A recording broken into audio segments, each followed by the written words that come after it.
오래전에 영국에서 우리 둘의 연구원 수련회가 있어서 영국 런던 에딘버러에 다녀왔던 적이 있습니다. 그 영국 안에서도 참 이분은 훌륭한 분이 계시는데 바로 유명한 설교자 찰스 스펄전 목사님이십니다. 워낙 유명하다 보니까 많은 사람들이 그 목사님에게 와서 상담도 하고 또 많은 것을 물어보기도 합니다. 한 청년이 이 찰스 스펄전 목사님에게 와서 질문을 합니다. 어쩌면 그 질문이 오늘 우리 모두가 하고 싶은 질문인지도 모르겠습니다. 그 청년이 던진 질문은 이런 것입니다. 목사님, 왜 제 인생이 이렇게 꼬이는지 모르겠습니다. 양주에 채 꽈배기라고 꽈배기를 얼마나 잘 꽈가지고 튀겼는지 그 꽈배기처럼 내 인생이 왜 이렇게 꼬이는지 모르겠습니다. 오늘 우리가 던지고 싶은 질문이 아닐까요?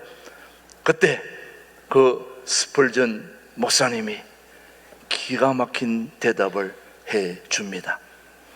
그 청년에게 이렇게 말합니다. 청년, 저 벽에 걸려있는 자수 그림을 보아라. 쳐다보아라. 자수를 친 그림이 하나 있는데 그 그림 자세히 보면 자네가 보는 인생은 바로 저 자수의 뒷면을 보고 있는 거란다. 자수 친 것을 보시면 알겠지만 우리 교인 중에도 카페 진료하는 우리 박혜영 권사님 자수를 잘 하는데 앞면은 기가 막힌데 뒷면을 보면 실이 얽히고 막히고 막 지저분한 것들이 자세합니다. 그러면서 실이 얽히고 복잡해 보인다. 하지만 우리 하나님은 자수의 뒷면을 보지 않고 앞면을 보신단다. 그러니 앞면에는 아름다운 그림이 완성되어 있단다.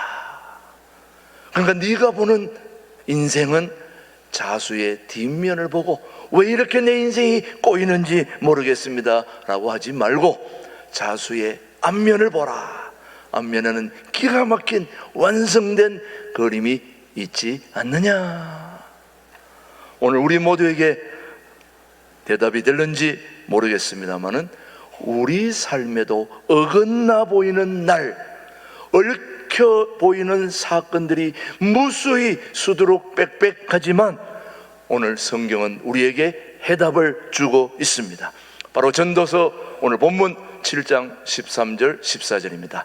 시작. 하나님께서 행하시는 일을 보라. 하나님께서 굽게 하신 것을 누가 능히 곧게 하겠느냐. 형통한 날에는 기뻐하고 곤고한 날에는 되돌아보아라. 이 두 가지를 하나님이 병행하게 하사 사람이 그의 장래일을 능히 헤아려 알지 못하게 하셨느니라. 하나님이 행하시는 일을 보라는 것입니다. 형통하면 기뻐하고 곤고한 날에는 되돌아보아라. 오늘 이 본문 속에서 바로 우리는 하나님의 주권 속에 살아가고 있음을 알아야 합니다. 오늘 저와 여러분이 이 자리에 존재하고 있는 자체도 하나님의 주권 속에 있다는 걸 간과해서는 안 됩니다. 오늘 우리 모두가 하나님의 주권 속에서 살아가는 지혜, 그것을 오늘 우리 하나님이 저와 여러분에게 알려주시기를 원합니다. 오늘 우리 모두가 하나님의 주권 속에서 지혜롭게 살아가는 비결 첫 번째가 무엇일까요? 바로 하나님의 주권을 인정하라는 것입니다. 뭘 인정해요? 하나님의 주권을 인정하라. 다른 말로 말하면 하나님이 우리 모든 인생을 주도하시는 것을 인정하라는 것입니다.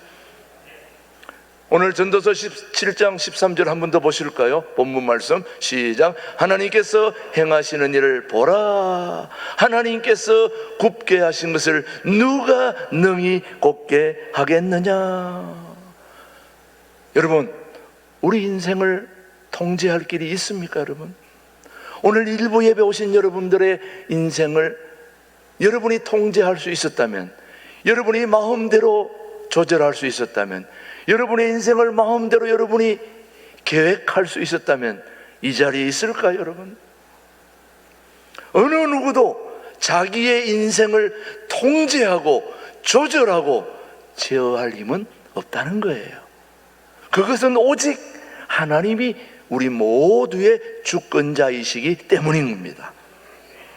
사랑하는 교우 여러분, 오늘 하나님의 생각과 우리의 생각이 얼마나 다른지를 이사야서 55장은 우리에게 말하고 있습니다. 시작. 이는 내 생각이 너희의 생각과 다르다. 내 길은 너희의 길과 다름이니라. 여호와의 말씀이니라. 다시 말하면 우리의 생각보다 항상 앞서 가시고 먼저 가시고 몇백 배 우리 인생을 미리 보시는 하나님이 우리 인생의 주권자임을 인정할 때에 우리 인생은 행복할 수 있습니다. 우리 하나님이 우리 인생을 주도한다는 걸 인정할 때 우리는 기뻐할 수 있습니다, 여러분. 미국의 전직 대통령 중에 아마 루스벨트라고 여러분 아실 것입니다. 이 루스벨트 전직 대통령은 전직 대통령 중에서도 누구보다도 정치적 실패와 장애를 엄청나게 겪었던 분 중에 한 분이 바로 루스벨트 대통령입니다.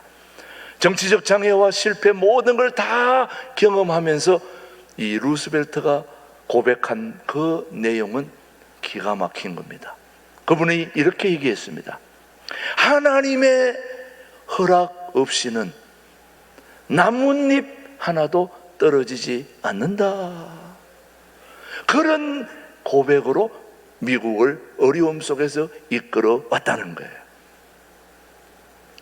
지금 이제 가을이 접어들고 있습니다. 그 무서운 여름도 서서히 물러가고 가을이 오면서 그 봄에 화려한 벚꽃들이 피고 지면서 이제 벚꽃나무에 낙엽들이 얼마나 많이 떨어지는지 그걸 청소하는 우리 관리 집사님이 통풍기로 막 불면서 때때로 저는 저도 같이 불고 다니면서 날리는데 그렇게 무수한 나뭇잎들이 떨어지고 있지만은 어느 나뭇잎 하나도 하나님의 허락 없이는 떨어지지 않는다는 거예요. 그렇다면 천하보다 귀한 저와 여러분의 생명을 아무렇게나 인도하시겠습니까? 아무렇게나 버려두겠습니까? 우리 하나님은 저와 여러분을 끔찍이도 챙겨주시는 분이죠. 어느 날 보니까 나무에 나뭇잎이 하나 달려있는데 그걸 떨어뜨리려고 제가 돌멩이를 던지고 별의별 방법에도 안 떨어지는 거 있죠.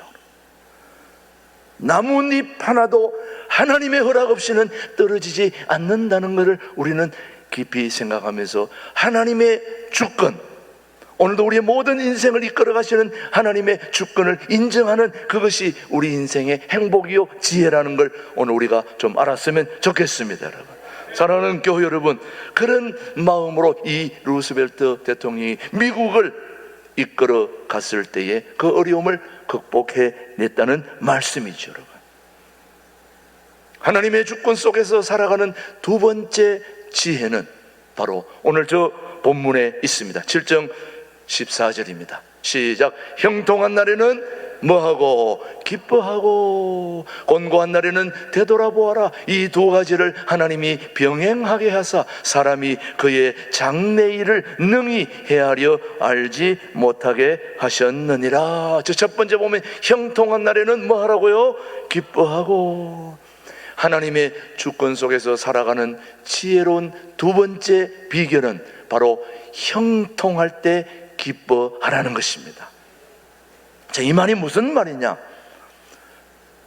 잘 나갈 때, 한마디로 우리 인생에 고속도로처럼 쭉쭉 뻗어나가는 그런 일이 있다면, 혹시 그런 일이 없어서 불행한 사람도 또 어려움도 있겠지만, 그럼에도 불구하고 우리 인생에 한두 번 정도는 고속도로처럼 쭉쭉 나갈 때가 있다 이 말이죠, 여러분.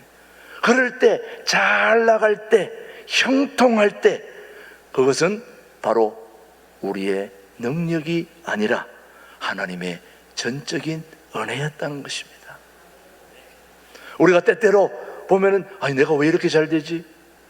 아니 전혀 상상지도 않았는데 아파트가 당첨이 되고 자녀들이 좋은 학교 가고, 이것이 저와 여러분의 능력이 아니라 하나님의 전적인 은혜라는 것입니다. 기쁨을 누리되 교만하지 않고 그때에 바로 하나님께 영광을 돌리는 인생이 바로 하나님의 주권을 인정하는 것이라는 거예요. 내가 잘 될 때, 잘 나갈 때, 멋질 때, 그때 하나님께 영광 돌리며, 하나님께 영광을 돌리며 그 영광이 우리의 기쁨이 되는 인생, 그게 바로 하나님의 주권 속에 살아가는 저와 여러분이라는 말씀이죠. 여러분, 사랑하는 교회 여러분, 우리가 잘 될 수 있는 비결, 그것도 하나님이 주시는 거예요. 내 안에 조그만 물질이 들어왔다면 그것도 하나님이 주시는 겁니다. 정말 그런지 한번 이사야서 말씀을, 신명기 말씀 한번 보겠습니다. 신명기 8장 18절 시작. 내 하나님 여호와를 기억하라. 그가 내게 뭘? 재물 얻을 능력을 주셨음이라. 이같이 하심은 내 조상들에게 맹세하신 언약을 오늘과 같이 이루려 하심이니라. 혹시 우리 교우들 중에 재물이 들어왔다면 그 하나님이 주신 겁니다. 내가 수고하고 노력한 게 절대 아니라는 걸 기억해야 됩니다. 알량한 자존심 버려야 됩니다.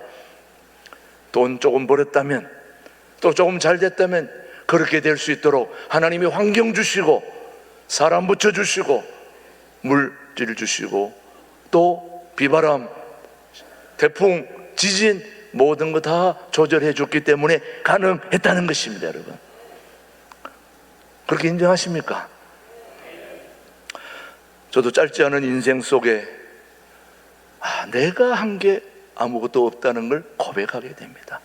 그리고 1년에 태풍이 여러 차례 오는 그런 지역이 제가 오랫동안 살다 와서 느낀 게 한 가지 있습니다.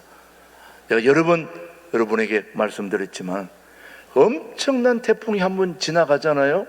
그러면은 그 좋은 야자수 이파리가 하나도 없이 다 날아가 버려요. 떨어져 버려요. 그거 한 번 다시 날려면 6개월이 걸려요. 관광지로서는 큰 타격이죠. 그리고 그 어마어마한 태풍이 오다 보니까 컨테이너도 굴러다니지, 트럭도 막 굴러다니지, 뭔 좋은 집도 다 무너지죠. 어느 날 천막 속에 사는 가난한 섬에서 온 가정이 어느 날 태풍 지나고 나서 아침에 일어나서 천막에서 나와 봤더니 큰 컨테이너 하나가 자기 천막 앞에 딱 와 있는 거 있죠. 열어봤더니 뭐 5만 개 다 들어있는 거예요. 이게 웬 떡인가? 자기의 노력 없이 뭐가 하나 왔어요. 컨테이너 하나 굴러온 거예요. 자기가 어떻게 그걸 가져올 수 있습니까? 하나님이 딱 갖다 나온 거지. 어느 날 어마어마한 집을 짓고 살았는데 태풍이 와서 하나도 없이 다 날아가 버렸어요. 누가 한 것입니까? 여러분, 오늘 우리의 모든 삶이 하나님의 주권 속에 있다는 거예요. 내가 한 것이 없습니다, 여러분. 그래서 잘 나갈 때 하나님의 주권을 인정하고 하나님을 기뻐하는 여러분의 복된 삶이 되기를 바라는 거죠. 독일의 신학자 본 헤퍼 잘 아실 거예요. 히틀러 정권에 맞서서 싸우다가 감옥에 갇힌 그는 옥중에서도 찬송지를 지어가지고 하나님께 영광 돌렸습니다. 감옥에 들어가서도 하나님을 기뻐하고, 그리고 그가 얘기한 거는 형통이든 환난이든 하나님께 기쁨을 드리는 게 내 인생의 목적이다. 저와 여러분은 잘 살고 못 살고 그건 하나님이 주관해 주시는 거예요. 하나님의 주권 속에 살아갈 때에 그런 은혜와 축복이 주어진다는 말씀이죠, 여러분. 그래서 하나님의 주권 속에 지혜롭게 사는 비결 첫 번째는 하나님의 주권을 인정하는 것이고, 두 번째는 형통한 날, 잘 나갈 때 하나님께 영광을, 기쁨을 드려라. 자, 그 다음 세 번째가 무엇일까? 오늘 본문 13절 한번 보겠습니다. 14절 시작. 형통한 날에는 기뻐하고 곤고한 날에는 되돌아보아라. 이 두 가지를 하나님이 병행하게 하사 사람이 그의 장래일을 능히 헤아려 알지 못하게 하였느니라. 자, 형통할 때는 하나님께 기쁨을 드리고, 세 번째 주권의 지혜로운 비결은 곤고할 때 하나님을 의지하라는 것입니다. 자기 인생을 돌아보고 누구를 의지하라고요? 하나님을 의지하라는 것입니다. 자, 공고함은 하나님의 징계가 아니라는 거죠. 우리 신앙인들은 꼭 이 잘못된 신앙관이 어떤 신앙관이냐? 내게 질병이 있고 시련이 있고 아픔이 있으면 이거는 하나님의 축복이 아니라 징계라고, 잘못된 거라고 그렇게 생각할 때가 있습니다. 그것은 아닙니다. 하나님의 교훈은 그것이 아니라 어려운 날에는 삶을 돌아보며 우리가 겸손해야 될 이유는 곤고함과 질병과 실패와 어려움이 오히려 우리에게 축복이 된다는 말씀이죠, 여러분. 그렇죠, 여러분. 김준홍 목사님이 지금까지 수많은 고통과 시련과 아픔을 겪었기에 그것이 간증으로, 말씀으로 오늘 우리에게 들려줘서 많은 사람들이 그 말씀으로 힘을 얻고 있지 않습니까, 여러분? 그것은 결국 축복이라는 거죠. 은혜라는 거죠. 기쁨이라는 거죠. 그래서 로마서 8장 28절은 우리에게 말씀하고 있습니다. 같이 보십시오. 시작. 우리가 알거니와 하나님을 사랑하는 자 곧 그의 뜻대로 부르심을 입은 자들에게는 모든 것이 합력하여 선을 이루느니라. 다시 한번 봅니다. 우리가 알거니와 하나님을 사랑하는 자 곧 그의 뜻대로 부르심을 입은 자들에게는 모든 것이 합력하여 선을 이루느니라. 아멘.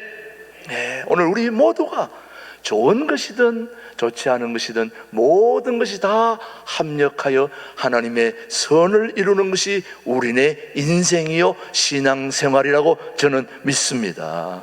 사랑하는 교우 여러분, 1907년 평양 대부흥운동, 나라와 교회가 가장 공고한 시기에 회개와 기도로 우리나라가 시작되었다는 걸 여러분은 기억하실 것입니다. 그래서 고통의 시간은 끝이 아니라 하나님의 새로운 시작이라는 것을 우리는 잊지 말아야 됩니다. 중국에 선교를 간 청년 한 명이 있었는데, 그는 굉장한 열악한 환경과 박해 속에서도 끝내 그는 선교를 마감하지 못하고 병으로 죽었습니다. 그런데 죽었다고 다 잘못된 것은 아니죠. 그가 죽을 때 남긴 일기 속에 이렇게 적혀 있었습니다. 하나님은 나의 형통한 날에도 나의 곤고한 날에도 동일하게 선하십니다. 이 청년이 선교를 다 마감하지 못하고 죽었지만 그의 일기 속에는 뭐라고 적혀 있습니까? 나의 잘 될 때에도 안 될 때에도 우리 하나님은 동일하게 좋으신 분이라는 거죠. 선하신 분이라는 거예요. 그래서 여러분은 잘 될 때는 하나님 굿, 안 될 때는 하나님 안 좋습니다. 이게 아니라 우리는 잘 될 때, 못 될 때에도 역시 더 우리 하나님은 똑같이 우리에게 한결같이 선하게, 기쁘게, 아름답게 우리의 삶을 이끌어 주시고 인도하시는 그런 하나님이 우리 하나님이라는 거예요. 그렇기 때문에 그 청년이 그 그런 마음을 가지고 복음의 씨앗을 뿌리다가 자기는 죽었지만 그 뿌린 씨앗이 중국 땅에 엄청난 열매를 맺게 되었고 지금도 신앙의 공동체로 자라나고 있다는 걸 잊지 말아야 됩니다. 사랑하는 교회 여러분, 오늘 우리는 기억해야 됩니다. 하나님의 주권을 인정하십시다. 내 인생의 모든 길은 하나님 손에 달려 있기 때문입니다. 두 번째, 형통할 때, 잘 나갈 때 겸손하십시다. 감사와 기쁨을 하나님께 돌리십시다. 우리 신광들에게 요즘 잘 나가고 있지 않습니까? 주차도 막 장도 만들고 많은 분들이 와서 야, 신광들에게 요즘 제일 잘 나간다고 그러는데, 이렇게 잘 나갈 때 우리 겸손해야 됩니다. 이웃을 돌아봐야 됩니다. 그리고 사람들에게 기쁨을 줘야 됩니다. 이웃의 어려운 자들을 초청하고 그들에게 장소를 제공하고 그들을 도울 수 있는 그런 선한 마음, 겸손한 마음 주실 때 하나님이 우리를 더 쓰시지 않겠습니까, 여러분? 사랑하는 교회 여러분, 곤고할 때 하나님을 의지할 수 있게 되기를 바랍니다. 되돌아보고 회개하며 하나님의 뜻을 붙잡을 수 있게 되기를 축복합니다. 오늘 우리 모두는 형통과 공고함을 함께 경험하고 있습니다. 그러나 그 모든 순간에도 하나님의 주권이 우리를 이끌어가고 있음을 잊지 않게 되기를 바랍니다. 형통한 날에도 권고한 날에도 하나님은 여전히 함께 하시고, 오늘도 저 벽에 걸려있는 자수 그림의 뒷면 앞면, 뒷면을 보지 말고 얽혀있는 까베기처럼 꼬여있는 자수의 뒷면을 보지 말고 앞면을 보고 완성된 기가 막힌 완벽한 퍼펙트한 뷰티풀 아름다움의 그 기쁨을 우리 성도들, 우리 신광들에게 누릴 수 있게 되기를 주님의 이름으로 축복합니다. 하나님 아버지 감사합니다. 오늘도 우리 여기까지 에베네셀로 우리 통일한국을 준비하는 신광들에게로 인도해 주신 것 하나님의 전적인 은혜인 줄 믿습니다. 인생을 사는 동안 하나님의 주권을 인정하게 하여 주시고, 형통할 때 겸손하며 권고할 때 하나님을 전적으로 의지하는 지혜로운 삶을 살아가는 우리 신광들의 교회 모든 교우들 되게 하여 주옵소서.